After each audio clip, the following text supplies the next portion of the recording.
Where do African penguins go when they're not breeding? This may sound like the opening line to a lame joke, but currently it's a fascinating scientific question, the answers to which could help stop the precipitous population decrease of this endangered species, writes Christina Moseley, BirdLife South Africa's coastal seabird conservation manager. Researchers from BirdLife South Africa and the University of Cape Town have a better idea of how to answer that question.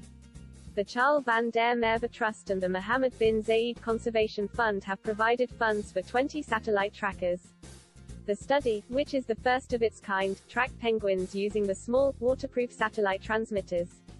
This is the first time that anyone has tracked adult African penguins that have just completed a breeding cycle, says Dr Ross Wanless, manager of the Seabird Division at BirdLife South Africa. Previous tracking studies have focused almost exclusively on breeding penguins, because researchers can be sure that they will return to their nests, which allows the retrieval of small but quite pricey units. With the advent of improved technology, satellite devices, which can send data directly to our computers, are now small enough to attach to penguins but still provide enough battery life to be useful, explains Dr. Wanless. Satellite trackers were famously used to track how quickly Peter, Pamela and Percy, released at Port Elizabeth, returned to the Western Cape following the treasure oil spill in 2000. The aim of the project is to find out where the penguins go once they have finished breeding.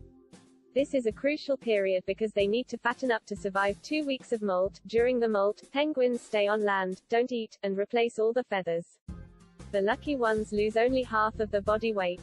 By knowing if they stay close to the breeding islands or travel away from them, BirdLife South Africa researchers can see if they are likely to come into competition for food with the sardine and anchovy fishery and if implementing special management areas will help. In mid-September, 10 satellite trackers were deployed on penguins from the west coast, at Dasson Island, with the help of Capinature, who manage the island. In the east, SANParks, UCT and BirdLife staff went to Bird Island in Nelson Mandela Bay, and deployed the other 10 devices. The birds went out to sea for about a month and we can now report that most of them have made it safely back home, says Mr. Craig Harding, the UCT student who is leading the study. There are a couple that are a bit slower in getting back to their island, but overall the project has been a success, he adds. The penguins on Dasson Island traveled far from the island. One bird traveled north at 50 kilometers per day for 10 days, almost to the border with Namibia. Most went south and then east, as far as 540 kilometers to Mossel Bay, before returning to Dasson. The penguins from Bird Island tended to stay closer to the island, with the furthest traveling penguin going almost as far as East London, a distance of about 170 kilometers.